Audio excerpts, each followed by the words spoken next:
యేసుక్రీస్తు నామములో కూడొచ్చిన అందరికీ వందనాలు. దేవుని యొక్క మహాకృపను బట్టి ప్రభు మరొకసారి ఆయన సన్నిధానములో సజీవులముగా దేవుణ్ణి స్తుతించడానికి, దేవుని ఆరాధించడానికి మనందరిని పిలుచుకున్న దేవుడు. ఆయనకి నిత్యము మహిమ ఘనత ప్రభావములు కలుగును గాక. ఆమేన్. హల్లెలూయా, హల్లెలూయా. దేవుని వాక్యంలోనికి వెళ్దాం.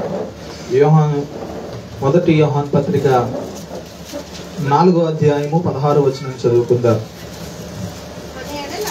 మన ఎడల దేవునికి ఉన్న ప్రేమను మనము ఎరిగిన వారమై దాన్ని నమ్ముకొని ఉన్నాము.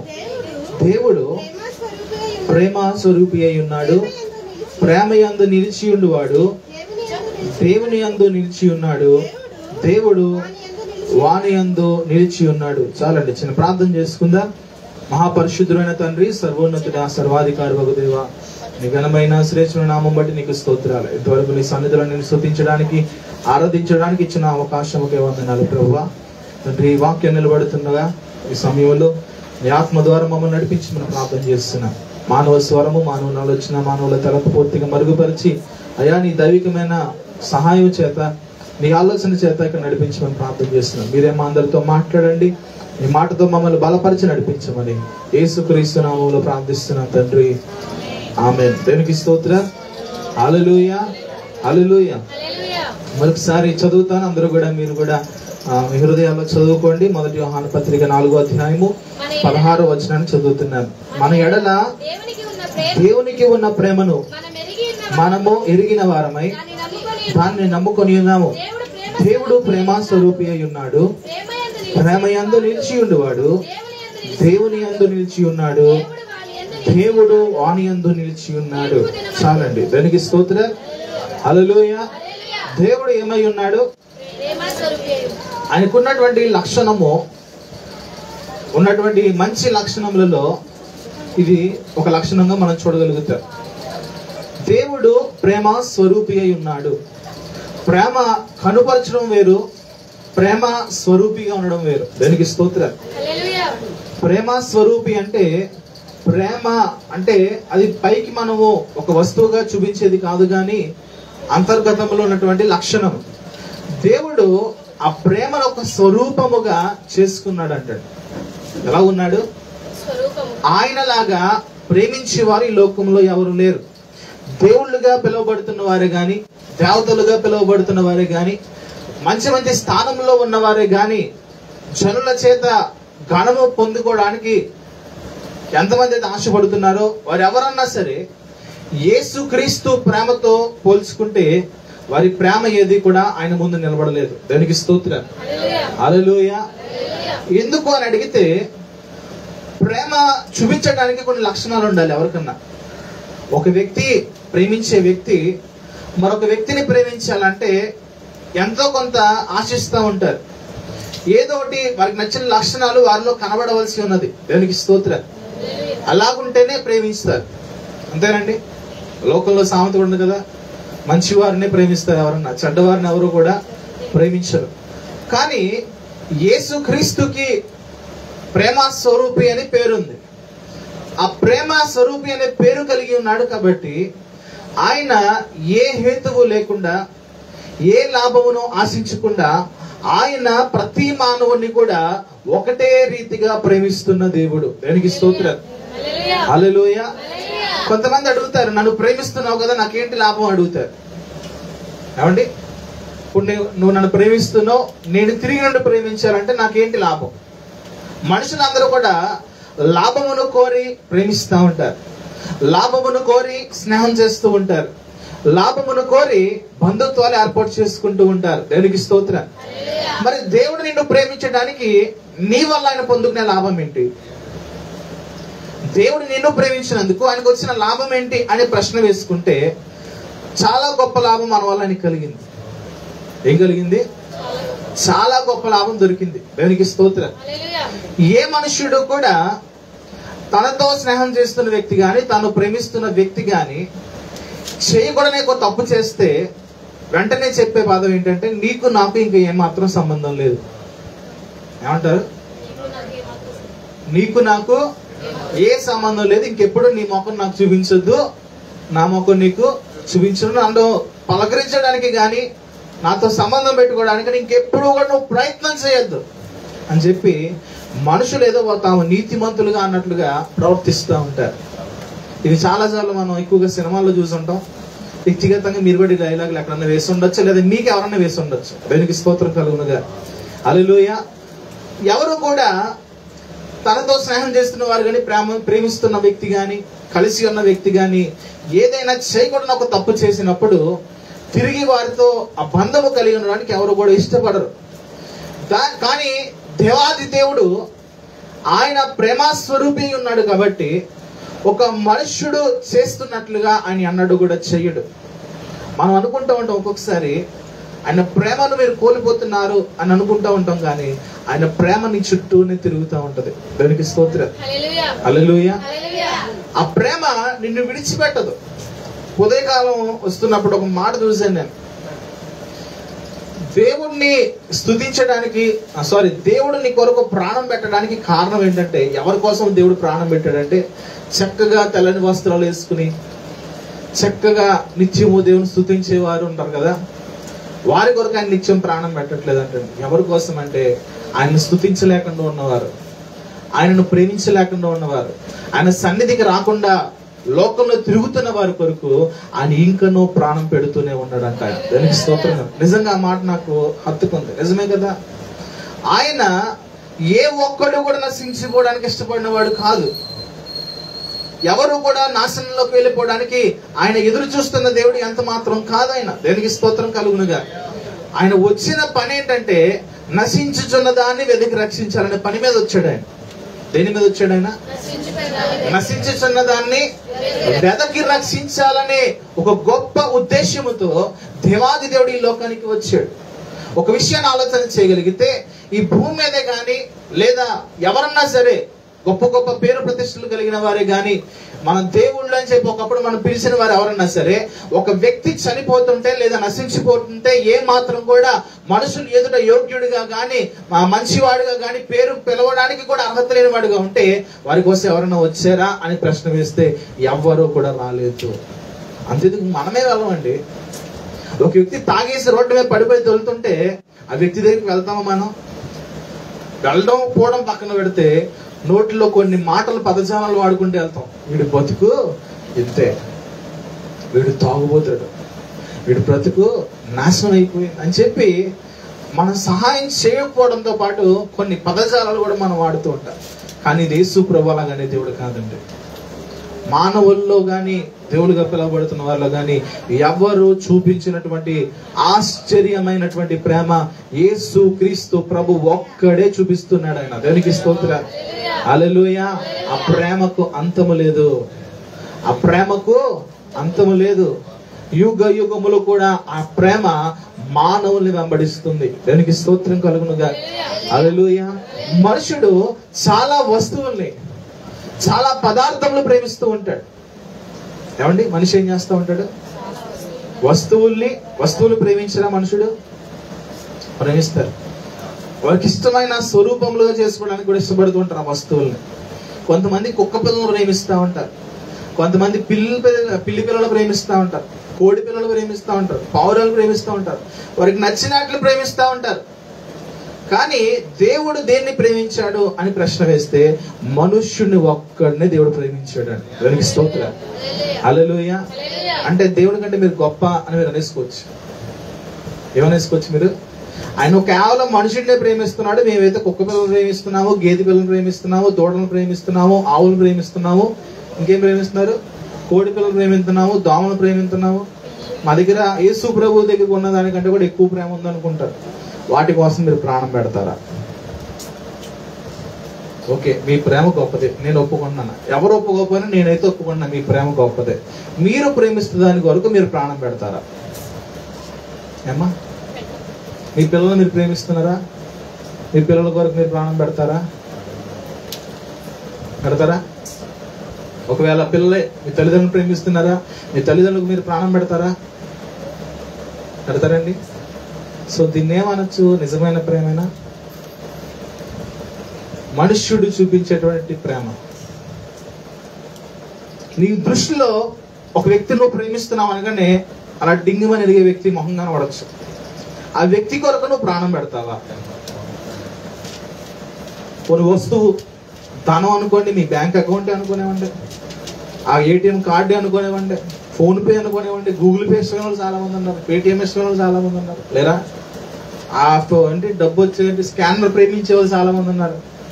వాటి కోసం మీరు ప్రాణం పెడతారా? బైబిల్ ప్రకారంగా చూస్తే ప్రాణం పెట్టకపోతే అది నిజమైన ప్రేమ కాదు. ఫర్ సపోజ్ ఇవన్నీ పక్క పెట్టండి. యేసు ప్రభువుని ప్రేమిస్తున్నారా? యేసు ప్రభువుని ప్రేమిస్తున్నారా? యేసు ప్రభుని ఎంతగా ప్రేమిస్తున్నారు మీరు? ప్రాణం పెట్టేటట్టుగా ప్రేమిస్తున్నారా? అంతంత మాత్రం ప్రేమిస్తున్నారా? ష్యూర్ ప్రాణం పెట్టేస్తారు. దేవునికి స్తోత్రం కలిగిందా? అందరం చెప్తామండి ఈ మాట. కొంతమంది ధైర్యంగా చెప్పగలుగుతున్నాం, కొంతమంది చెప్పలేకపోతుంది. ఎందుకంటే ఏదో పక్కన పెడతారుగా పొలం నాకులంటాడు వచ్చి అని మనసులో దాచుకున్న వాళ్ళు చాలా మంది ఉంటారు. కానీ నేను ఖచ్చితంగా చెప్పగలుగుతా, యేసుక్రీస్తు కొరకు మనం ప్రాణం పెట్టలేము. లాస్ట్ ఎండింగ్ పాయింట్ ఉండదు చూసారా? ఇది బార్డర్ అనుకుందాం. ఇది ప్రాణం కోల్పోయే స్థితి, ఇది ప్రాణం వచ్చే స్థితి. ఈ రెండు స్థితుల్లో మన ప్రాణం కొట్టుమిట్లాడుతూ ఉంటది. అక్కడ మరలా మనలో మనకి బతికొంటే ఎవరొకరు స్వాత్ చేసుకోవచ్చు కదా అనిపిస్తా ఉంటాం అండి. ప్రాణం పెట్టడం అంటే ఒక అర్థం చెప్తా. బైబిల్ గ్రంథంలో యేసుక్రీస్తు ప్రభువు ముందుగానే చనిపోయాడు. ప్రాణం పెట్టక ముందే యేసు ప్రభు చనిపోయాడు. ఎలాగా అని అడిగితే అవమానములు పొందాడు, నిందలు పొందాడు, శ్రమలు పొందాడు, గాయపరచబడ్డాడు, దూషించబడ్డాడు, వెలివేయబడ్డాడు, కొట్టబడ్డాడు, ముళ్ళ కిరీటం పెట్టబడ్డాడు, వస్త్రములు చింపివేయబడి మనుషులందరూ తన నమ్మిన వారు తృణీకరించారు. నిజముగా ఎప్పుడు యేసుక్రీస్తు ప్రభు చనిపోయాడంటే తాను ప్రేమించిన వారే ఆయనను విడిచిపెట్టిన వెంటనే చనిపోయినట్లు లెక్క. అంతేనండి, అవునా కదా? మనిషి ఎప్పుడు చనిపోతాడంటే తను నమ్మిన వారు ద్రోహం చేసినప్పుడు. యేసుక్రీస్తు ప్రభు ముందుగానే లోకమును ప్రేమించాను, అందుకే ఆయన అద్వితీయ కుమారుడికి లోకానికి వచ్చాడని చెప్పి వాక్యం చెప్తుంది. తను ప్రేమించిన వారు ఏం చేశారంటే సిలువ వేయండి అన్నారంట. కాబట్టి తను వెంబడించిన శిష్యులే ఈయనెవరో మాకు తెలియదు అన్నారంట. ఎప్పుడైపోయింది? అక్కడే అయిపోయినట్టు. వెంటనే ఆయన మనసు మార్చుకుని వెనక్కి తిరిగి నాకు ప్రాణం ఇవ్వనని చెప్పి వెనక్కి వెళ్ళిపోవచ్చు. ఆ స్థలంలో కనుక ఒకవేళ నీవో నేను ఉండుంటే మాత్రం ఖచ్చితంగా వెనక్కి వెళ్ళిపోతాం.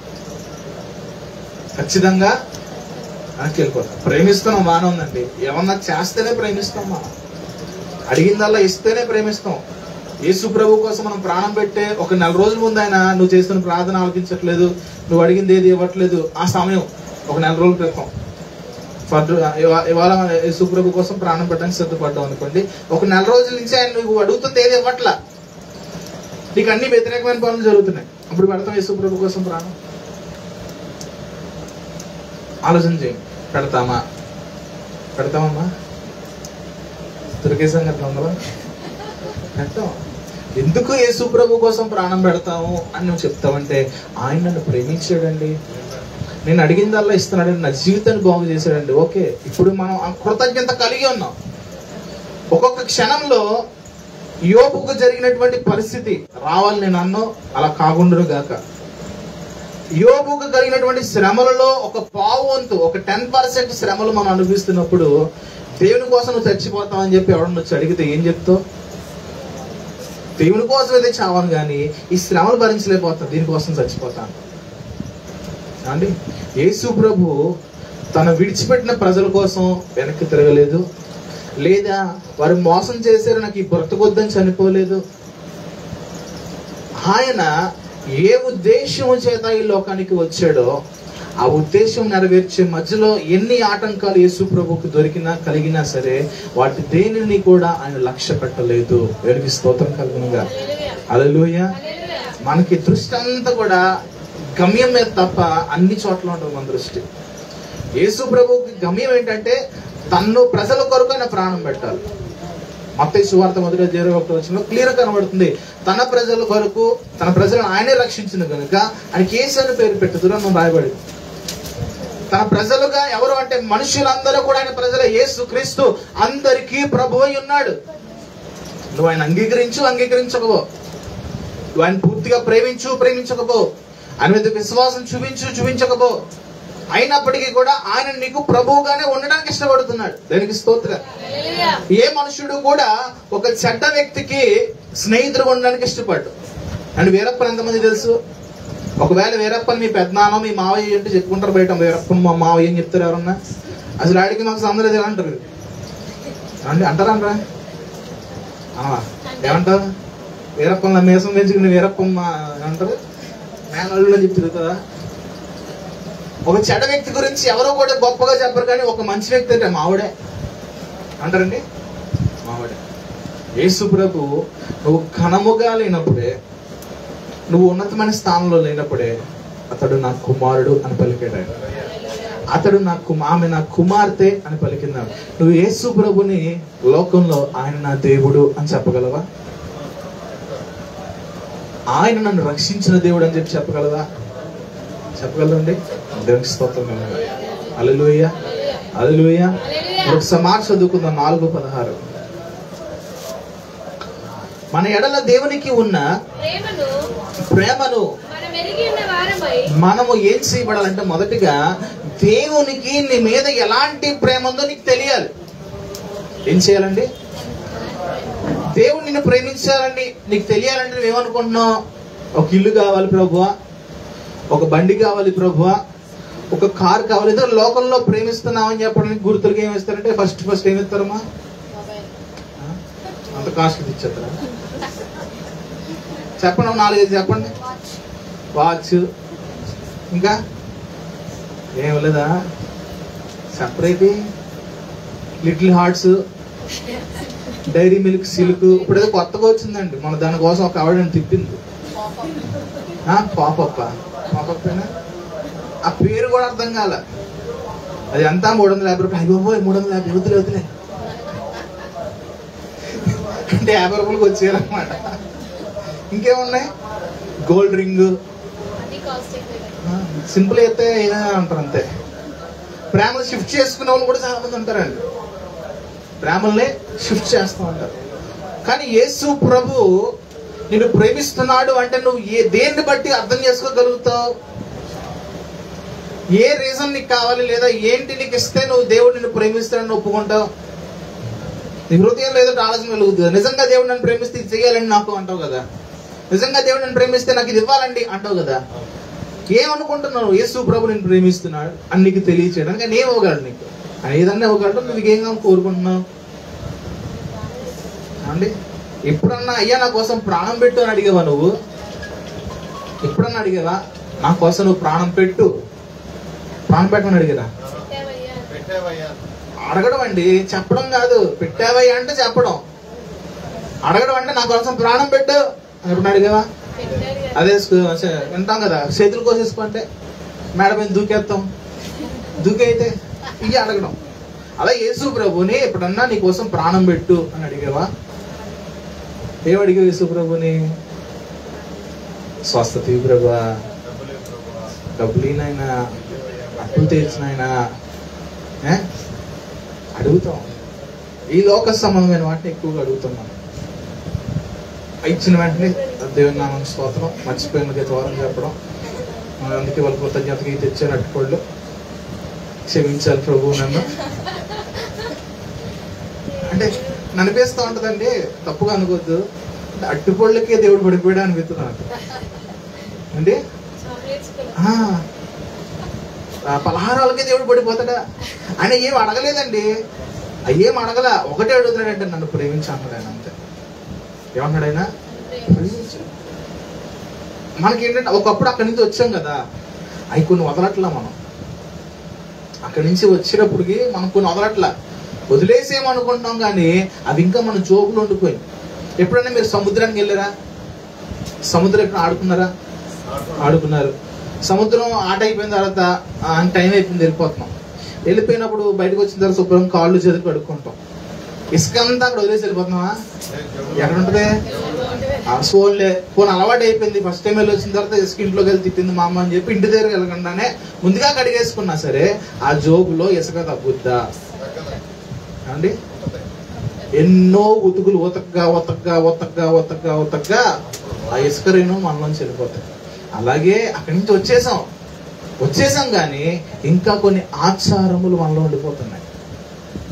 జలముల ఆచారములు వ్యర్థములు అని దేవుని వాక్యం చెప్తుంది. ఏం చెప్తుంది? దేవునికి కావాల్సింది ఏంటో చెప్పనండి, నీ హృదయం కావాలి. దేవునికి కావాల్సింది ఏంటో తెలుసా? నీ జీవితము పవిత్రంగా ఆయనకి సమర్పించుకోవడం కావాలంతే. దేవునికి స్తోత్రం. దేవునికి కావాల్సింది ఏంటో తెలుసా? ఆయన నిన్ను ఎలా ప్రేమించాడో దాని కొరకు నువ్వు తెలుసుకో అంటున్నాడు ఆయన. ఇక్కడ భక్తుడు రాస్తున్న మాటలను చూస్తుంటే ఆయన దేవుని ప్రేమ, మన ఎడల దేవునికి ఉన్న ప్రేమను మనము ఎరిగిన వారమై దాన్ని నమ్ముకొని ఉన్నాము. దాన్ని నమ్ముకున్నాం. దేన్ని నమ్ముకున్నాం అంటే యేసు ప్రభు నిన్ను ఎంతగా ప్రేమించాడో దాని మీద నువ్వు నమ్మకం ఉంచు చాలు. జస్ట్ దాని మీద బిలీవ్ చేయాలి. ఏం చేయాల్సిన అవసరం లేదు. ఆయన ఎంతగా ప్రేమించాడు నువ్వు మర్చిపోవద్దు. ఆయన నీ కోసం ప్రాణం పెట్టాడనే విషయాన్ని నువ్వు మర్చిపోవద్దు ఎప్పుడు కూడా. దేవునికి స్తోత్రం కలుగునుగా. కానీ మనం ఎప్పుడు కూడా మర్చిపోతాం. యేసు ప్రభు నా కోసం ప్రాణం పెట్టాడని మర్చిపోతాం. ఎప్పుడో కానీ గుర్తురాదు. కొన్ని పాటలు పాడినప్పుడు గుర్తు వస్తుంది, లేదా వాక్యం చదివినప్పుడు, వాక్యం విన్నప్పుడు మనకు గుర్తు వస్తుంది. కానీ మామూలుగా మనం లోకంలో తిరుగుతున్నప్పుడు యేసు ప్రభు నీ కోసం ప్రాణం పెట్టే విషయం నువ్వు మర్చిపోతూ ఉంటావు. ఆ విషయాన్ని నువ్వు గుర్తుపెట్టుకుంటే నీ కోసం ప్రాణం పెట్టిన దేవుడు ఏదో నీ కోసం చేయగలుగుతానని విశ్వాసం నీళ్ళు ఇంకెదుకుంటూ ఉంటది. దేవునికి స్తోత్రం కలుగునుగా. తర్వాత కూడా చదువుతాం. దేవుడు ప్రేమ స్వరూపి అయి ఉన్నాడు. ప్రేమ యందు నిలిచి ఉండువాడు. దేవుని యందు నిలిచి ఉన్నాడు. ఒక నిమిషం ఆగుదాం. దేవుడు ఏమై ఉన్నాడు? ప్రేమ స్వరూపి ఉన్నాడు. మనుషుడు ఎక్కడ ఉండాలంట? దేవునిలో నిలిచి ఉండాలి. దేవునిలో నువ్వు నిలిచి ఉంటే నీకు వచ్చే లాభం ఏంటి? దేవునిలో నువ్వు నిలిచి ఉంటే నీకు వచ్చే లాభం ఏంటి? ఆ కింద ఇంకో మాట ఉంది ఏంటి? ఆయన మనతో నిలిచి ఉంటాడు. నువ్వు ఆయన దగ్గర నిలిచి ఉన్నావు అనుకో, ఆయన నీతో ఉంటాడు అంటున్నాడు ఆయన. దానికి స్తోత్రం. ఆయన నీ యందు ఉండడానికి ఇష్టపడుతున్నాడు. నిత్యము నీతో ఒక సహవాసము కలిగి ఉండాలని ఇష్టపడుతున్నాడు ప్రభు. దానికి స్తోత్రం. మనం ఎంత అన్యోన్య సహవాసము ఈ లోకంలో మన బంధువులతో, మన స్నేహితులతో, మన ఇంటి వారితో కలిగి ఉన్నప్పటికీ ఒక ఊరు దాటి ఇంకొక ఊరు వెళ్ళినప్పుడు మనలో ఎడబాటు వస్తుంది. అవునండి. ఫర్ సపోజ్ ఇంటి దగ్గర మన వాళ్ళు వదిలేసి ఇక్కడికి వచ్చాం, మనలో ఎడబాటు ఉందా? మళ్ళీ ఎక్కడి నుంచి వేరే చోటకి వెళ్తాం, ఎడబాటు వస్తుందా? ఈ ఎడబాటు యేసు ప్రభుతో నీకు రాకూడదు. నువ్వు వెళ్ళు ప్రతి స్థలంలో నీకు తోడుగా ఉండాలి. ఎప్పుడు ఆయన వెళ్ళే ప్రతి స్థలంలో నీకు తోడుగా ఉంటాడు అంటే నువ్వు ఆయన యందు నిలిచి ఉన్నప్పుడు ఆయన నీ యందు నిలిచి ఉంటాడు. 23వ కీర్తనలో రాశాడు కదండి. అని అంటున్నాడు, గాఢాంధకారపు లోయలో నువ్వు సంచరించినను ఏ అపాయమును కూడా ఎందుకు భయపడవా? ఎందుకు భయపడవా? నిజంగా భయపడవా? కరెంట్ పోతే భయపడవా? భయపడవా? భయం లేదు నీకు? దేవుణ్ణి మనం నిలిచి ఉన్నప్పుడు ఏ అపాయమును కూడా మన దగ్గరికి ఆయన రానివాడు అంట. దేవునికి స్తోత్రం కలుగుతుంది. ఇంకా చదువుతాం 17వ వచనము.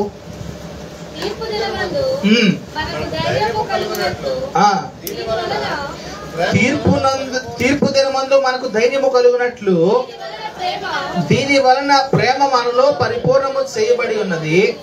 ఏలయనగా ఆయన ఎట్టివాడై ఉన్నాడో మనము కూడా ఈ లోకంలో అట్టివారమై ఉన్నాము. దేవునికి స్తోత్రం. హల్లెలూయా. ఆయన ప్రేమలో స్వార్థం లేదు. ఆయన ప్రేమలో కపటం లేదు. ఆయన ప్రేమలో ఇతరుల దగ్గర నుంచి ఆశించాలి అనే ఆలోచన కానీ లక్షణము కానీ లేదు. దేవునికి స్తోత్రం. హల్లెలూయా. ఆయనలో నిలిచి ఉన్నప్పుడు మనము కూడా ఆయనలా ఉండాలని చెప్పి ఆశపడుతున్నాడు ప్రభు. దేవుణ్ణి నువ్వు ప్రేమించాలి. దేవుణ్ణి నేను ప్రేమిస్తున్నాడు కదా, ఇప్పుడు దానికి బదులు ఏం చేయాలంటే మనం దేవుణ్ణి ప్రేమించాలి. దేవుణ్ణి నువ్వు ప్రేమించాలంటే నీకేం కావాలి? అర్థమవుతుందండి? ఇప్పుడు దేవుడు నిన్ను ప్రేమించాడు, ఓకే, గొప్ప కార్యం చేశాడు. ఇప్పుడు నువ్వు దేవుణ్ణి ప్రేమించాలంటే నీకేం చెయ్యాలి? అది కాదండి, మీకు అర్థం కాలేదు అయితే నా ప్రశ్న. ఇప్పుడు నేను మిమ్మల్ని ప్రేమిస్తాను అనుకోండి, ఓకే ప్రేమించు, బాగానే ఉంది. ఇప్పుడు నువ్వు నన్ను ప్రేమించవా అని అడుగుతా. ప్రేమించగా నాకేంటి లాభం? నా భార్య ఉందండి, ఫస్ట్ నేను ఆమెను ప్రేమించాను, ఇప్పుడు ఆమె నన్ను ప్రేమించాలి. అది తహదహలు ఆడతాను, నన్ను ప్రేమించు నన్ను ప్రేమించు నన్ను ప్రేమించు నన్ను ప్రేమించు దాదా అంటూ ఉంటారు అండి. ఓకే, ఆవిడికి ఇంకా తలపోటు వచ్చేసి ప్రేమించనులే కానీ నాకు ఏం చేస్తావు అని అడిగితే ఏం చెయ్యాలి? అర్థమవుతుందండి? దేవుడు మనిషిని అడుగుతున్నాడు. దేవుడు ఫస్ట్ మనిషిని ప్రేమించాడా, మనిషి దేవుడిని ప్రేమించాడా? దేవుడే ప్రేమించాడు. తప్పక మనం ప్రేమించాల్సి వస్తుంది. ఆ వాక్యం అలాగే ఉందండి. మొదట దేవుడు మనం ప్రేమించాను కనుక తప్పక కొట్టేసి ఉంటాడు ఎవడో, తప్పక ప్రేమించాల్సి వస్తుంది. అంతే కదండి? ఎందుకంటే ఆయనకి మించిన లోక ప్రేమలు మనకు చాలా ఉన్నాయి. ఆయనకంటే సంతోషపరిచే లోకంలో ఉన్నటువంటి ప్రేమలు మనకు చాలా ఉన్నాయి. తప్పదు కాబట్టి ఆదివారం రోజు ప్రేమించడం ఆయన్ని, తప్పదు కాబట్టి శుక్రవారం వచ్చి ప్రేమించడం ఆయన్ని, తప్పదు కాబట్టి ఎప్పుడొకప్పుడు కుదురుతో వచ్చి ప్రేమించడం ఆయన్ని. తప్పక ప్రేమించడం అండి. మరి అసలు దేవుణ్ణి ఎందుకు ప్రేమించున్నావు చెప్పండి? దేవుణ్ణి ఎందుకు ప్రేమిస్తున్నావు? అసలు ఇలాంటి క్వశ్చన్లు వేసుకుంటేనండి బొరపిచ్చి చెప్పి వదిలేసి వెళ్ళిపోతారు బయటకి.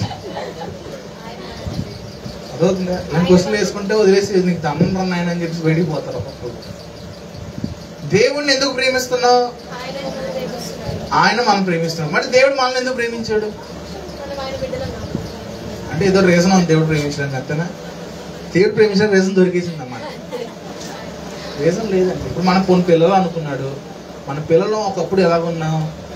ఆయన ప్రేమించడానికి అర్హత ఏమైనా ఉందా మనలో?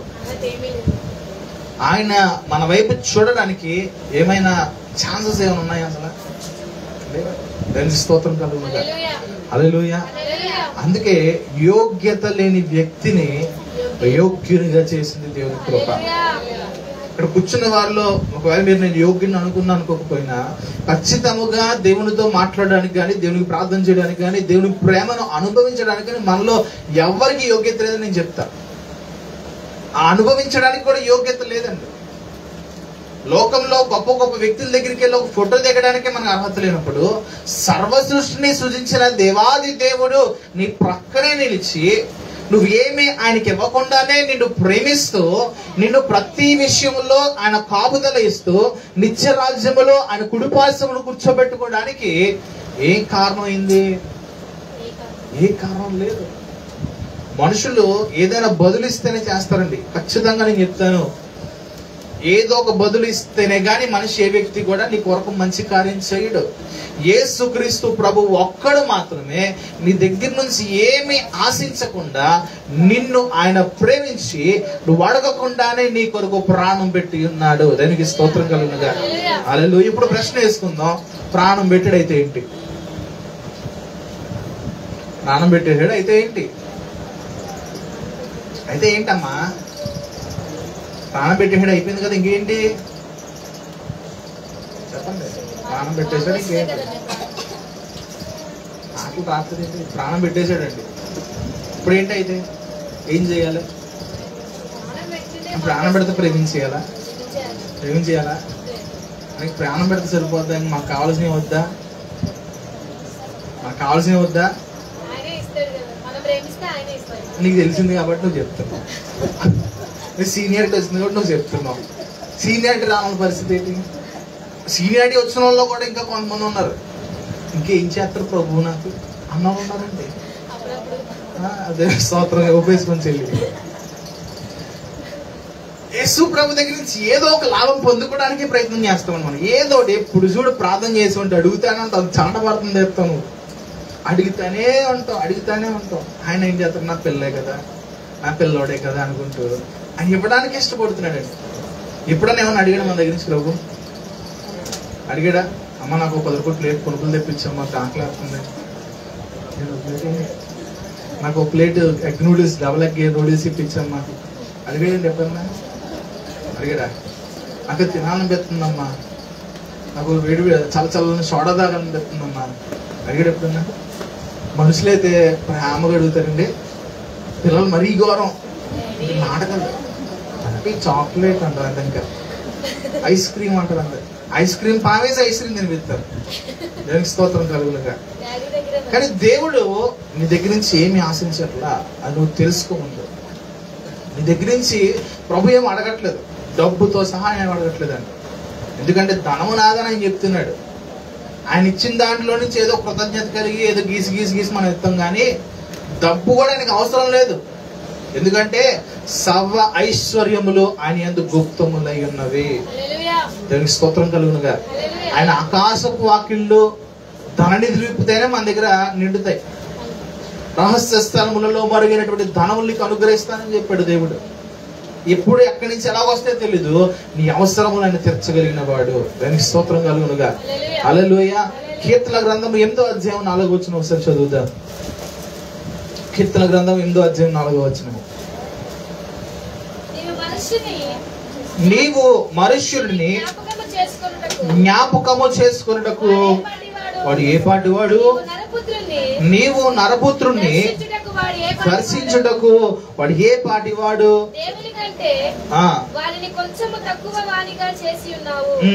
మహిమ ప్రభావములతో వారికి కిరీటము ధరింపజేసి. దేవునికి స్తోత్రం కలుగునుగాక.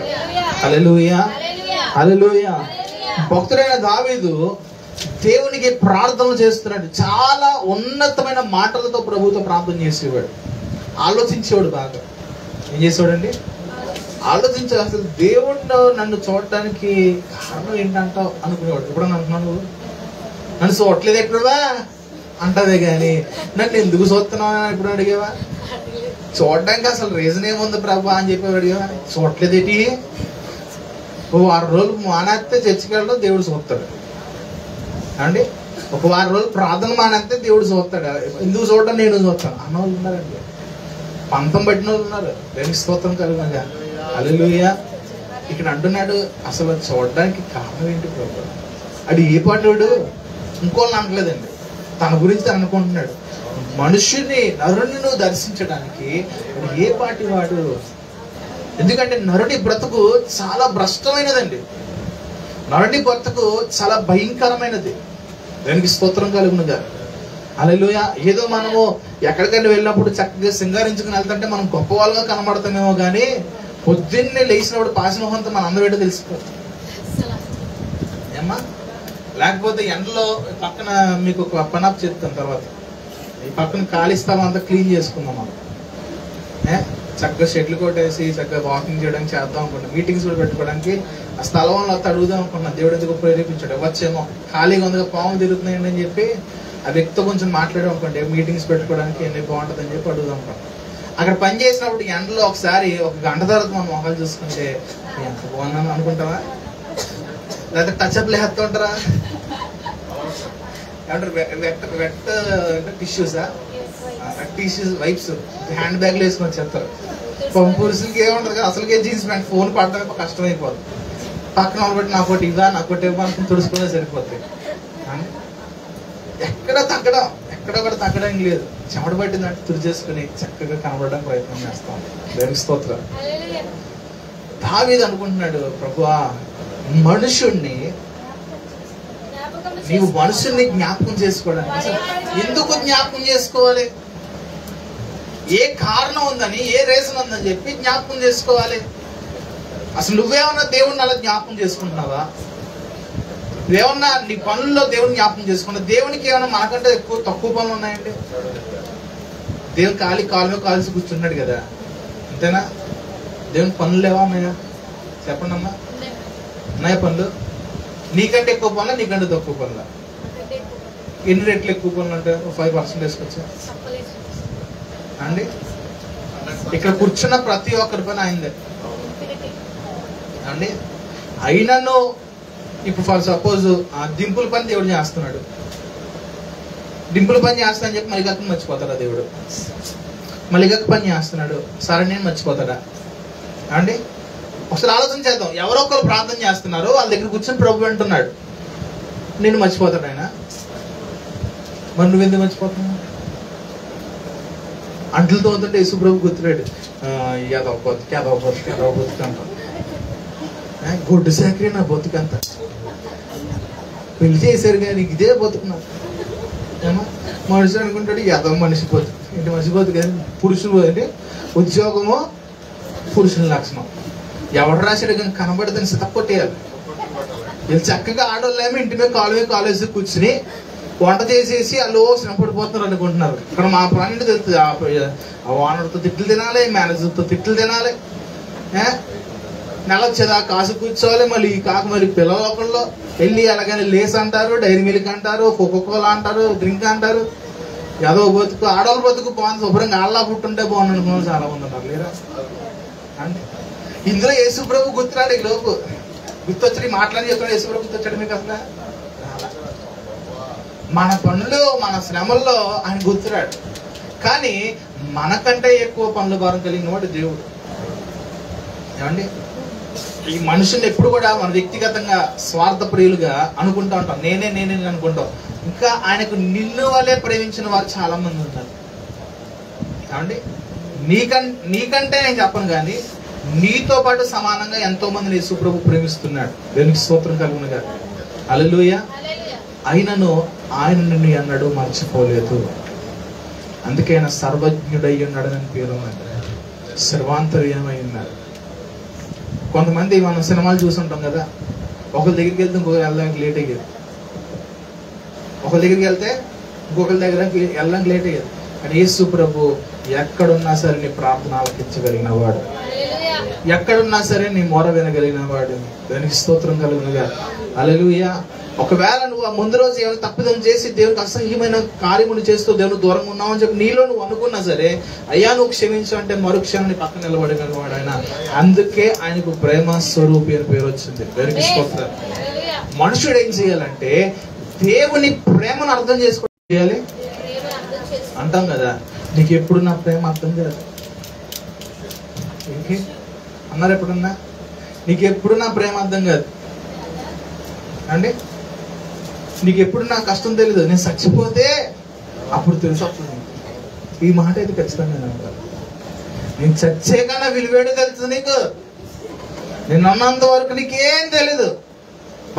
పొద్దున్నే లేచి కూడా ఇడ్లీ పెడితే, మధ్యాహ్నం బిర్యానీలు పెడతంటే, అన్ని సాకరీలు చేసి పెడితే నీకు తెలియట్లా.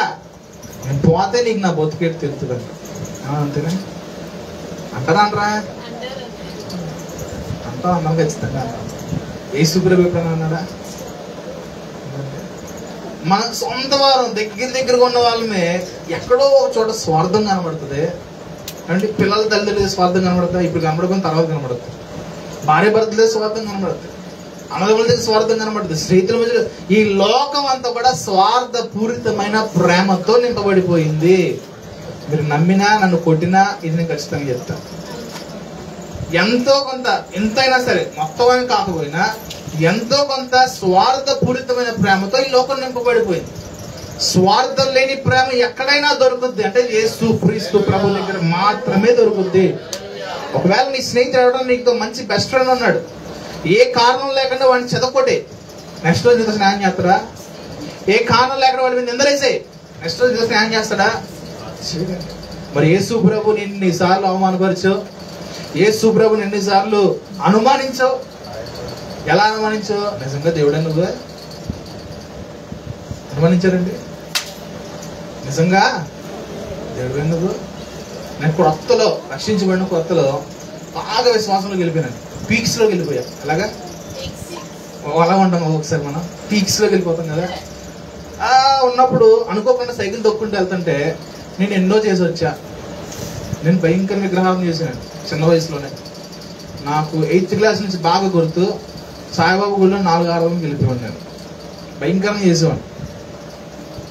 నా కుటుంబీకులు అందరూ అందులో నుంచి ఉన్నవాళ్ళే. దేవుడు ఎందుకో పట్టుకున్నాడు, పక్కకు లాగాడు, ఆ పాప జీవితం నుంచి బయటికి తీసుకొచ్చాడు, ఎవరి కాలంలో పట్టుకున్నాడు. సైకిల్ తొక్కుంటే అనిపించింది, నువ్వు ఒక్కడవే ఎందుకు అనిపించావు నాకు అనుకున్నాను. నేను వెళ్ళిపోయా. ఎక్కడికి వెళ్ళిపోయా? పాస్టల్ దగ్గరికి వెళ్ళిపోలా, బాగా తెలిసిన ఫ్రెండ్స్ దగ్గరికి వెళ్ళిపోలా, కూర్చున్న సన్నిధిలో ప్రార్థన చేసుకుంటూ మోకరించా.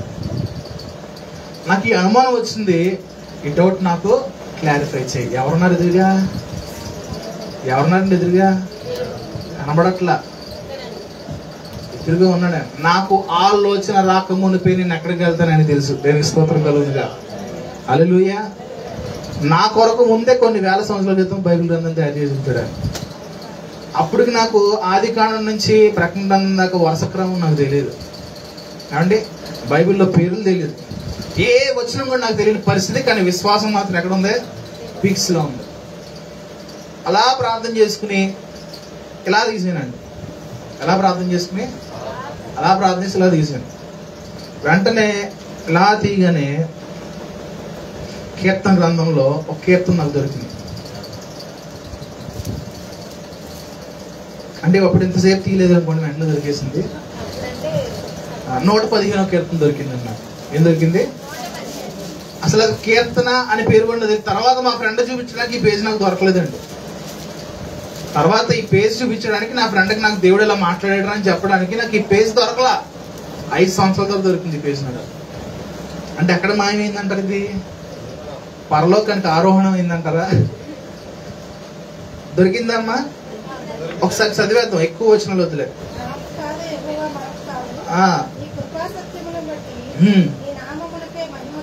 కలుగును గాక అని అన్యజనులు ఎందుకు చెప్పుకుందరు? మా దేవుడు ఆకాశమందున్నాడు, తనకిచ్చవచ్చినట్లుగా సమస్తమును ఆయన చేయుచున్నాడు. వారి విగ్రహములు వెండి బంగారములు, అవి మనుషుల చేతి పనులు. ఈ మాట తగిలిందని నాకు.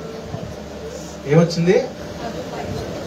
ఎవరో మనిషి పక్కన కూర్చొని తీయి, ఇప్పుడు నేను మీ చేత తీయించాను చూసారా, అలా ఎవరో నాకు తీయించలా. తక్కువని వచ్చింది ఏంటంటే వారి విగ్రహములు వెండి బంగారములు, అవి మనుష్యుల చేతి పనులు. ఏదైనా ఒక వస్తువు చేయబడాలి అంటే, ఆ వస్తువుకి ఒక రూపము రావాలంటే ఖచ్చితముగా మనుష్యుని చేత చెక్కబడాలి. ఏమండి? ఏదైనా మనం వాడే ఏ వస్తువు అయినా, ఇప్పుడు సపోజ్ నేను పట్టుకున్న మైక్ ఈ షేప్ లో ఉండాలంటే మనుషుడు ఏదో ఒక తన శక్తిని ఉపయోగించి చేయాల్సిందే. ఏమండి? ఎన్నో విలువైన ప్రదేశాలకు మనం వెళ్ళాం ఒకనొక సమయంలో, వాటిని మనం ఆరాధించాం, పూజించాం. ఇక్కడ ఏం చెప్తానంటే అవన్నీ కూడా మనుషుల చేతి పనులు. అయితే ఏంటి, మనుషుల చేతి పనులు మనం పూజించకూడదా అని డౌట్ వచ్చింది. ఆ కింద ఇంకా చదువుతాం. వాటికి నోరుండి ఏం చేయమంటండి? ఎవరన్నా నుంచుని ఏమైనా క్వశ్చన్లు అడిగారు అనుకో. నిన్న ఎవరో కీర్తన నుంచుంది, సరిగ్గా ప్రార్థన చేయలేదు, సరిగ్గా నుంచోలేదని చెప్పి నుంచోబెట్టా. నుంచోసారి అక్కడ నుంచోబెట్టి 100 గుంజులు తీయన్నా, తీర్తవా తీవన్నా. నువ్వు తీయపోతే ఎక్కడ ఉంచేస్తాను సాయం దాకన్నా, ఎండలో నిలబెట్టినా అన్నాను. ఏమన్నా లేదు, ఇంకా ఏమన్నా లేదు చెప్పండి. ఏదో ఒక ఎక్స్ప్రెస్ తెచ్చి నా ముఖానికి ఏదో ఒకటి అనుకుంటాను నేను. కొంతమంది రా నుంచుంటారు బొమ్మలాగా. మా భాస్కర్ మా ఫ్రెండ్ ఒకడు ఉండేవాడు, రాజు అని. భయంకరంగా తిట్టేసి రక్షణ తీసుకోండి, భయంకరంగా తిట్టేసేవారు. ఎంతకాలం తిరుగుతారో సినిమాలు చూస్తాయి, తిట్టేసి తీసుకుంటావా తీసుకో అంటే, నీకు మోగదయ్యం పట్టేసిందిరా అని ఊరే. గీదయ్యం అంటే ఏంటి అర్థం? మాట్లాడదు, మాట్లాడనివ్వదు. ఇవంట మూతులు కనబడతాయి, చక్కగా రంగులు వేస్తారు, లిప్స్టిక్లు వేస్తారు, మూతులు కనబడతాయి, కానీ ఏం చేయమంటే కూర్చోం. ఇంకేం తిట్టలే, సారీ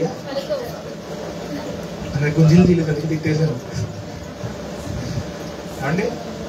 నోర్లుండి ఏం చేయమంట? పలకవు. కళ్ళుండి చూడవు. చెవులుండి వినవు. ఒకసారి అండి నేను బైపాస్ రోడ్, మీకు వీలైతే 28 నుంచి కన్వెన్షన్ మీటింగ్స్ అని చెప్పాం కదా, ఎవరన్నా రావాలనుకుంటే రావచ్చు. No charges, free. మీకు ఇక్కడ నుంచి తీసుకెళ్ళడానికి ఫ్రీ, అక్కడ వసతులు ఫ్రీ, భోజనం ఫ్రీ, బట్టలు తెచ్చుకోండి ఎవరనుకోండి, అన్నీ ఫ్రీయే. 28, 29, 30 తారీఖుల కన్వెన్షన్ మీటింగ్స్ చర్చ్ దగ్గర జరుగుతుంది. నేను ఎప్పటి నుంచో ఆశించింది, మా పాస్ గారు ఫోన్ చేసి కన్వెన్షన్ మీటింగ్ జరుగుతుంది, సంఘం తీసుకురాబోబు అన్న. ఎప్పటి నుంచి అనేవాడినా మీతోటి, అమ్మ ఎప్పుడైనా కుదిరితే అక్కడికి వెళ్ళాలన్నా దేవుడు కార్యం జరిగించాడు. ఆశ గల ప్రాణమునైనా తృప్తిపరుస్తాడు. దానికి స్తోత్రం. వెళ్తుంటే ఒక వ్యక్తి అండి చక్కగా పాట పాడుకుంటూ, చేతులు ఏదో ఉంటుంది ఏంటది, పొగొస్తుంది కదా, పొల్ల. నీకు తెలీదా అన్నట్టుగా చూస్తున్నారు. కనుక పత్తిత్వ అని 12 రూపాయలు నిజంగా తెలీదమ్మా, నాకు తెలీదు. నమ్మకపో, నాకు తెలియదు, ఎప్పుడు తాగలా. ఇలా పట్టుకుని లాగెళ్తున్నాడండి. నేను ఆడు వెనకాల నడుస్తున్నాడు, ఆడు సైకిల్లో పెద్ద ఆడనకూడదు, పెద్ద సన్నగా ఉండి కొంచెం నడుస్తూ కాల్చుకుంటూ వెళ్తున్నాడు. వెళ్తా వెళ్తా వెళ్తా వెళ్తా కుడి పక్కన ఒక గుడి కనబడింది. ఆల్మోస్ట్ అయిపోయింది, ఎంత ఉంది, ఇంత ఉంటుంది కదా, ఇంత ఉంది. వెంటనే ఎడం చేత్తో దాన్ని వెనక్కి పెట్టి అనేసి మరలా కుడి చేత్తో పట్టుకుని మొదలెట్టాడు. నేను అనుకున్నాను, కళ్ళుండి చూడకపోవడం అంటే ఇదే అనిపించింది నాకు. దేవుని సన్నిధిలోకి వచ్చి నువ్వు సిగరెట్ కాల్చగలవా? ఇక్కడ ఉన్న వాళ్ళు ఎవరన్నా ధైర్యంగా దేవుని సన్నిధి బయట పోని కాల్చగలరా? అంటే దేవుని భయము ఈ చుట్టుపక్కల ఆవరించి ఉంటుంది అండి. ఈ వాక్యము నాకు అప్పుడు తగిలింది. తర్వాత ఎప్పుడు కొన్ని సంవత్సరాల తర్వాత నాకు అర్థమైంది, నిజమే కదా, కళ్ళుండి చూడలేని పరిస్థితుల్లో మనుషుడు చేతి పనులు ఉన్నాయి అండి. మనకి డ్రాయింగ్ వేసేవాళ్ళని తెలుసా? డ్రాయింగ్ వేసినప్పుడు కళ్ళు ముక్కు నోరు ఎక్కడ మొహం వేసి వదిలేసారా? ఏ చిచ్చియా బాగుదా అండి? కళ్ళు ముక్కు నోరు చెవులేసిన తర్వాత దాని రూపం బయటపడదు, అంతే కదండి. ఇంకా చేతులుండి అంటే చెయ్యిస్తే ముట్టుకోలేవంట. ఏంటమ్మా? పాదము నుండి నిన్ను కాపాడడానికి రాలేవు, చేతుల నుండి నిన్ను రక్షించడానికి పైకి లేవనెత్తలేవు. ఇవన్నీ మాట్లాడగానే యేసు ప్రభు ప్రేమతో నన్ను ఇలా అనిపించింది. ఎక్కడెక్కడికి వెళ్ళినంటే ఏదో ఒకరు మనుషులు చెప్పుకుంటే నమ్మేవాడు కాదు, కానీ నాకు తెలియని బైబిల్ గ్రంథంలో నుంచి, నాకు తెలియని పేజీలో నుంచి దేవుడు ఆ మాటలు చూపించేటప్పటికి ఈయన నిజముగా నమ్మదగిన దేవుడు అనిపించాడు. దేవుని స్తోత్రం కలుగునుగా. హల్లెలూయా. ఆయన మాట్లాడే దేవుడు కాకపోతే ఇది నాకు ఎందుకు చూపిస్తాడు? పోనీ నేను గట్టిగా పైకి మాట్లాడాల, మనసులో అనుకున్నది ఆయనకి ఎలా తెలిసింది అండి? ఆయన మనసులో కూడా చాలా మంది చాలా అనుకుంటారని తెలిస్తే మనకి తెలియదు. హృదయ రహస్యములు ఎరిగిన వాడు యేసుక్రీస్తు ప్రభు ఒక్కడే. నీ హృదయంలో ఏ బాధ ఉన్నా, ఏ అనుమానం ఉన్నా దానిని తీర్చగలిగిన సామర్థ్యుడు యేసుక్రీస్తు ప్రభు ఒక్కడే. దేనికి స్తోత్రం కలుగునుగా. హల్లెలూయా.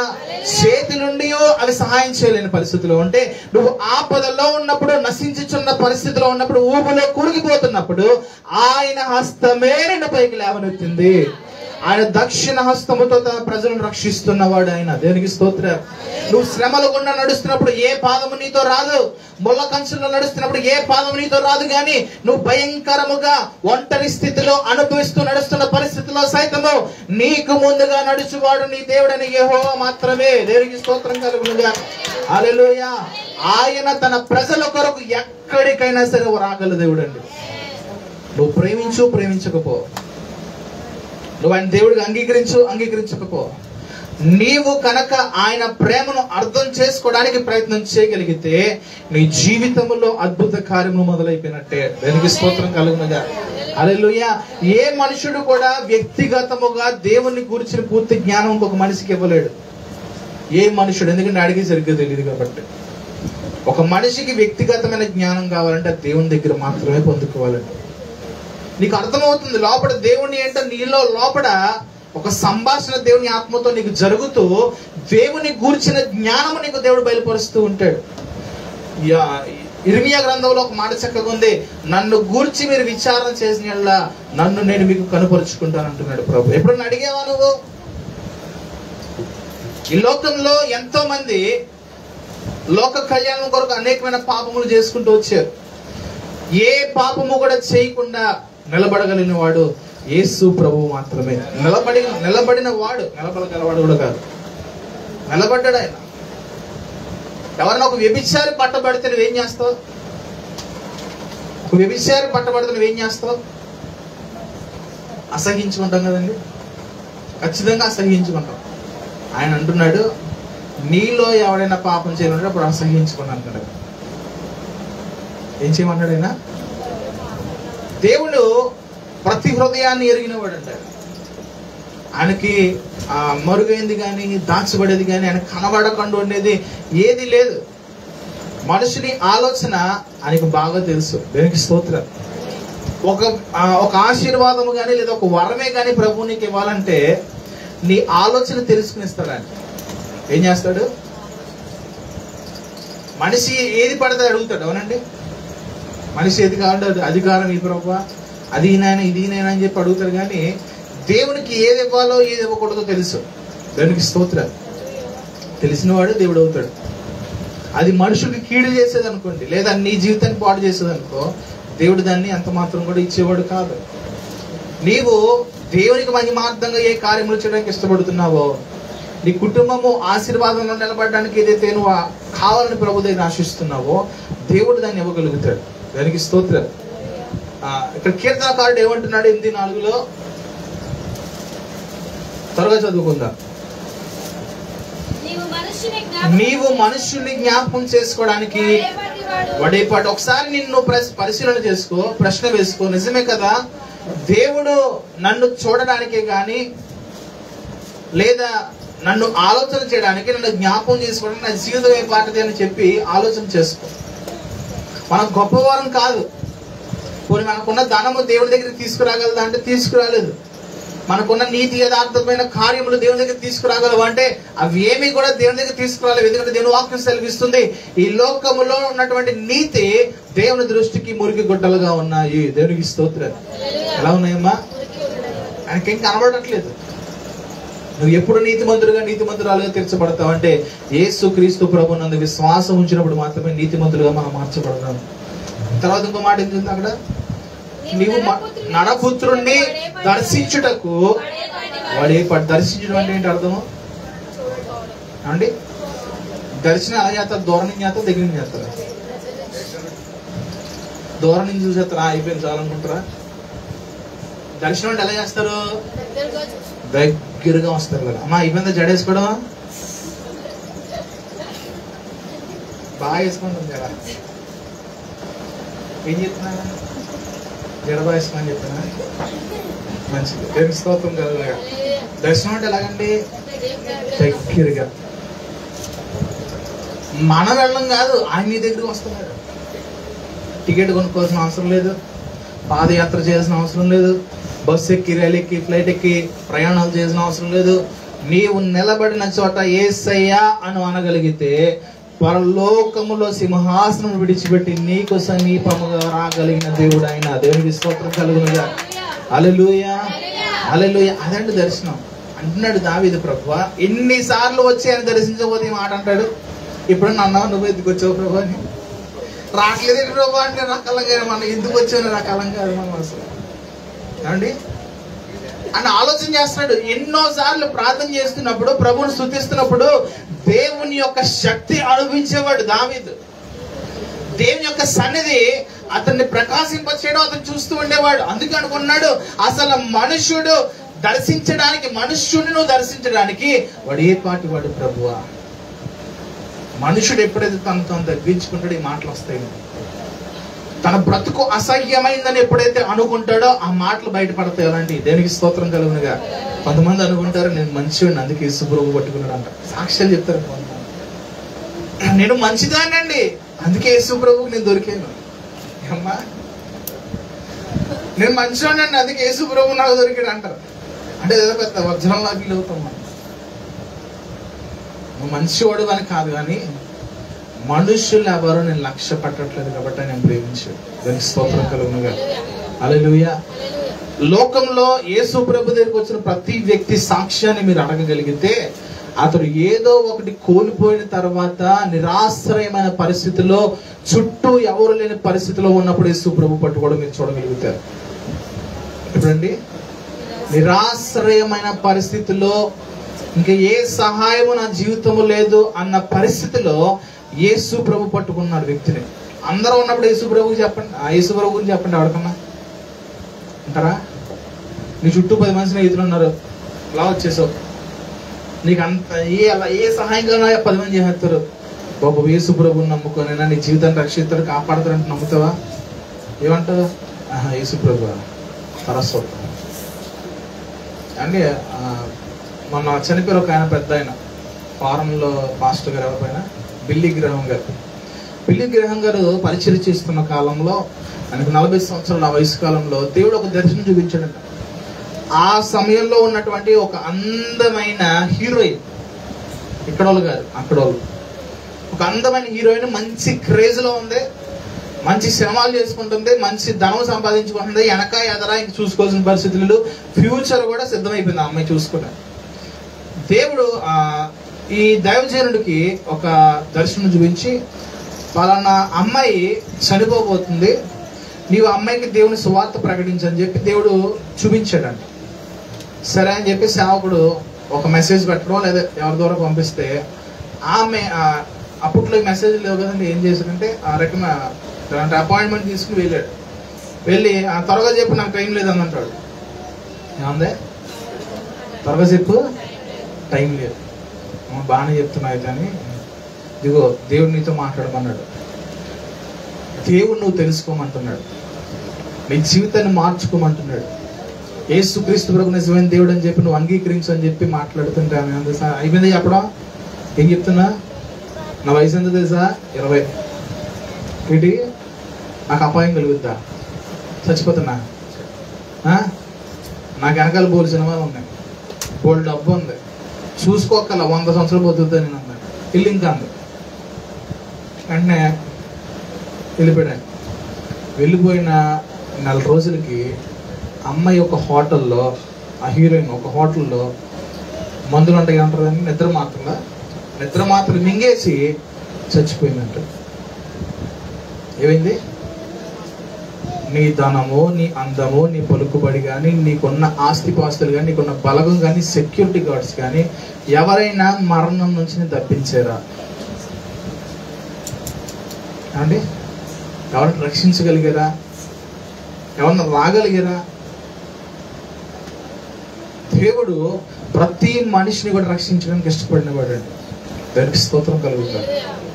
ప్రతి మానవుడు రక్షించబడవాలా అని చెప్పి ఆయన ఆశిస్తున్నాడు. కానీ నేటి దినాల్లో మనుషులు దేవుని దగ్గర రావడానికి ఏంటంటే ఏదో అవసరత మట్టి వస్తున్నారు, కానీ ఆ అవసరత నీ జీవితాన్ని బాగు చేయాలి, అవసరత నీ జీవితాన్ని నిత్య రాజ్యంలో యేసు ప్రభుతో ఉండడానికి నీకు సహాయం చేయాలి. దానికి స్తోత్రం కలుగునుగా. హల్లెలూయా, హల్లెలూయా. ఆయన ఎంతగా ప్రేమిస్తున్నాడో ఆయన గురించి నువ్వు పరితపించగలిగితే ఆ మాట చదవండి. ఇర్మియా గ్రంథం 33వ అధ్యాయం మాట. ఇర్మియా గ్రంథం 33వ అధ్యాయం 3వ వచనం అనుకుంటా.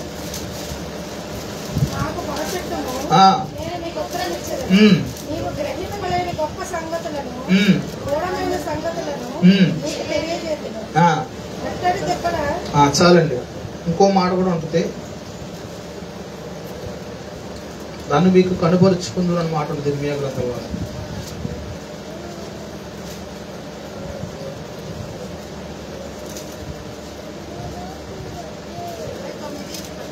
చదవండి అమ్మా.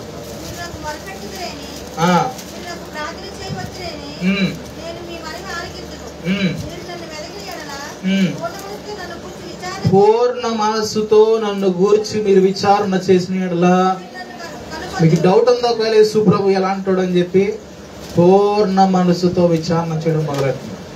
ఎలాగా? ఎక్కడ? గూగుల్లోనా? ఎక్కడండి? యూట్యూబ్లోనా? ఎక్కడ? నీకు ఒక గది ఇచ్చాడు దేవుడు, అద్దె కట్టకుండా ఉండేది గది. ఏమ్మా, ఈ గదిలో నీ లోపల ప్రార్థించే, ప్రభువా నిన్ను గూర్చి నేను తెలుసుకోవడానికి నాకు సహాయం చేయండి. ఎవరో కూడా అలా చూపించుకోరండి, ఎవరో కూడా చేయరు. ఆయన పూర్తిగా ఏమై ఉన్నాడో నీకు కనుపరచగలిగిన దేవుడు ఆయన. దానికి స్తోత్రం. ఆఖరి మాట చూసుకుందాం. ఆ రోమిలికి రాసిన పత్రిక 5వ అధ్యాయం 8వ వచనం చదవండి ఒకసారి. రోమిలికి రాసిన పత్రిక 5వ అధ్యాయం 8వ వచనం.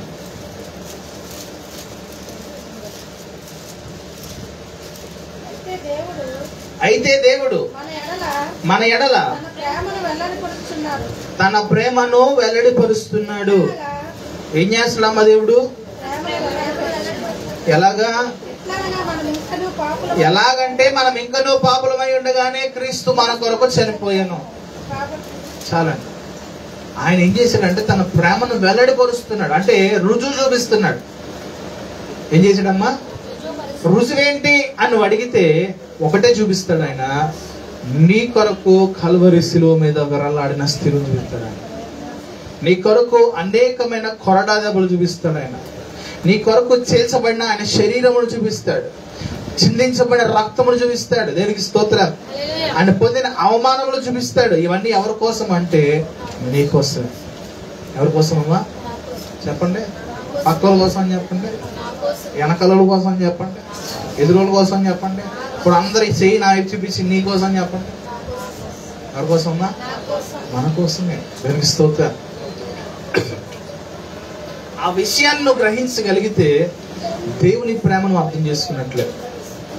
దేవుడు ఇక్కడ మరొకసారి మాట చదువుతుంది 8వ వచనంలో, అయితే దేవుడు మన ఎడల తన ప్రేమను వెల్లడిపరుచుచున్నాడు. ఎలాగంటే మనం ఇంకనూ పాపులమై ఉండగానే క్రీస్తు మన కొరకు చనిపోయాను. ఏమండి, ఏ వ్యక్తి కూడా పాపుల కొరకు లేదా నశించిపోతున్న వారి కొరకు, లోకంలో తప్పిదములు చేసిన వారి కొరకు ఆ శిక్షను అనుభవించడానికి ఎవడు ఇష్టపడ్డ భూమి మీద ఎవడు కూడా ఆ శిక్షణ మీద వేసుకోవడానికి ప్రయత్నము కూడా చెయ్యడు. దానికి స్తోత్రం.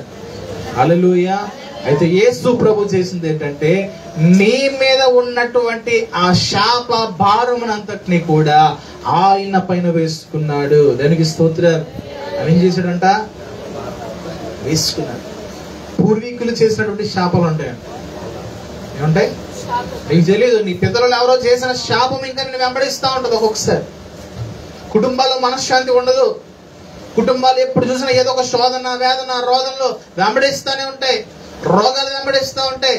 వారి జీవితాల్లో ఏ రోజు కూడా సుఖం అనిపించిన దినాలు ఉండవు.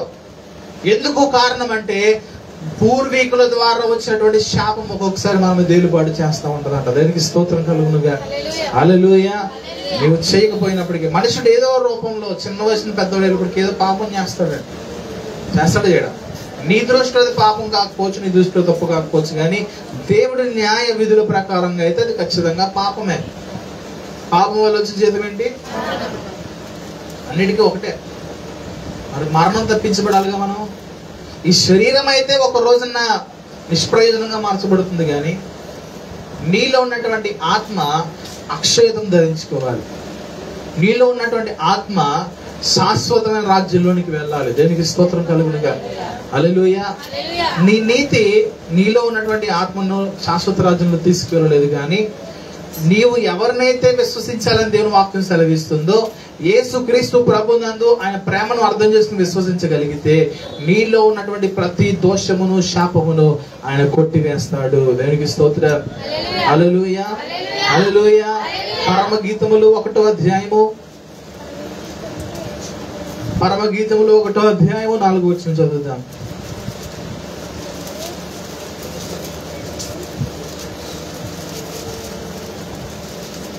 కొంతమంది బైబిల్ లేనట్టుగా ఎక్స్ప్రెషన్ చెప్తున్నారేంటి? ఉన్నదా పరమగీతమా లేదా? ఎక్కడ ఉంటుంది? 2వ వచనం ఉంటుంది. తీసారా అందులో? నన్ను ఆకర్షించుము, మేము నీ యొద్దకు పరిగెత్తి వచ్చుదము. రాజు తన అంతఃపురములోనికి నన్ను చేర్చుకొనెను. నిన్ను బట్టి మేము సంతోషించి ఉత్సహించదము. చాలండి. దానికి స్తోత్రం కలుగునుగా. ఏమంటున్నాడు ఇక్కడ? మమ్మల్ని ఆకర్షించు ప్రభువా. మేము ఎప్పుడన్నా అడిగేవాళ్ళగా? అడిగేవి ఎప్పుడన్నా ప్రభు నన్ను ఆకర్షించిన ఆయనని అడిగారండి? ఎప్పుడు అడిగారు? అప్పుడప్పుడు అడిగారా? అంటే అర్థం అనేది కుదరదు కదా, మనకు పనులు ఉంటాయి కదా. నేను ఖాళీగా ఉన్నప్పుడు నన్ను ఆకర్షించు ప్రభు అంటారా? ఏమండి? ప్రభు గంట ఖాళీగా నన్ను ఆకర్షించి అంటాం మనం అండి. ఏంటది ఆ పాట? పాట పాడుతుందా మా నాయనే? వద్దులే, పాడకలే, టైం లేదు. నన్ను ఆ ప్రేమ నిన్ను ఆకర్షిస్తుంది. ఇప్పుడు తెలుసా, ఆ ప్రేమను రుచి చూడడం మొదలు పెడితే ఖచ్చితంగా నువ్వు ఆకర్షితులు అయిపోతూ ఉంటావు. రుచి చూడడం మొదలు పెడితే. ఎప్పుడండి? ఎప్పుడు ఒకే చోట టిఫిన్ చేసి ఎవరన్నారా? లేరా? అక్కడక్కడ చూసి ఎక్కడ బాగుండదు తినాలిగా. ఎప్పుడు ఒకే చోట తింటాం. ఏంటి తింటాం అక్కడ? ఎప్పుడు ఒకే చోట బిర్యానీ తినన్నారా? ఎప్పుడు ఒకే చోట పానీపూరి తినన్నారా? అలాంటివి ముందే తింటారు. ఎప్పుడు ఒకే చోట మిరపకాయ బజ్జీలు టమాటా బజ్జీలు తిని ఉన్నారా? ఇవాళ ఉండవులేండి, అందుకే గుర్తు చేస్తున్నాను. మీ హృదయాన్ని నలక పట్టాలి. ఇప్పుడు అవి ఆదివారాలు దొరకవు. మా ఆవిడ ఎప్పుడేం చేస్తాడు, ఎప్పుడైతే పెట్టాడో ఆడు ఆ రోజే అడుగుద్ది. అమ్మా ఆ రోజే దారులు అనుకుంటే వెళ్తాం. నువ్వు అడిగినందుకన్నా పెట్టలేదు, ఆడు పెట్టలేదు అని చెప్పి నువ్వు అడిగేవో నాకు అర్థం కదా. ఆశ నిరాశ అయిపోతుంది. నాకు దొరకదు. మామూలు రోజులు ఆ రోజు అడిగాక కొంటానంటే నాకు ఇప్పుడు తినబుద్ధి కాదు. ఇలాంటి కోరికలు ఆలోచనలు కేవలం నేను మాట్లాడను. దానికి స్తోత్రం కలుగునుగా. అర్థమైపోయిందా? మంచిదే. దేవుడు తన ప్రేమను, నేను మీరు నవ్వుతారేటి ఇలాంటి దొరికినాయి ఎప్పుడన్నా జరుగుతున్నాయా? సిగ్గుపడుతున్నాయి. నావేనా ఫస్ట్ టైం చూసా. సరే, దేవునికి స్తోత్రం కలుగునుగా. హల్లెలూయా. దేవుని అడగాలి, ప్రభువా నీ ప్రేమ ఎలాంటిదో నాకు రుచి చూపించని అడగాలి. ఏమడగాలండి? అండ్ ఒకవేళ మీరు ఆల్రెడీ చూస్తున్నా సరే మరి చూడండి, తప్పేంటి? మర్చిపోయావేమో. నువ్వు అనుదినము దేవుని ప్రేమను రుచి చూడడం మొదలు పెడితే నీ జీవితములో ఆయన ప్రేమ ఎంత ఉన్నతంగా ఉందో, నీ జీవితమును ఆయన ఎంత ఉన్నతంగా ప్రేమిస్తున్నాడో, ఈ లోకంలో ఎవరో ప్రేమించినట్లుగా ఎంతగా ప్రేమిస్తున్నాడో ఆయన చూపించగలుగుతాడు. దేవునికి స్తోత్రం కలుగునుగా. హల్లెలూయా. అదొక లోకం అయిపోతుంది, మాయా లోకం అని నేను చెప్పను, కానీ దేవుని ప్రేమలో మునిగి తేలే లోకం చాలా అందంగా ఉంటుంది. అన్నీ ఉండే ఈ మాయలోకంలో పడులు వేరేగా ఉంటారు, కానీ దేవుని లోకంలో పడినోడు అన్నీ కూడా అర్థం చేసుకోగలుగుతాడు. దేవునికి స్తోత్రం. హల్లెలూయా. దేవుని ప్రేమ చాలా ఉన్నతమైనది. ఆ ప్రేమను రుచి చూడడానికి ప్రయత్నం చేయాలి. అడగండి, ప్రభు ఎవరో మీకు తీసుకొచ్చి ఇదేం బెల్లమొక్క కాదు అమ్మ టేస్ట్ అని చెప్పడానికి.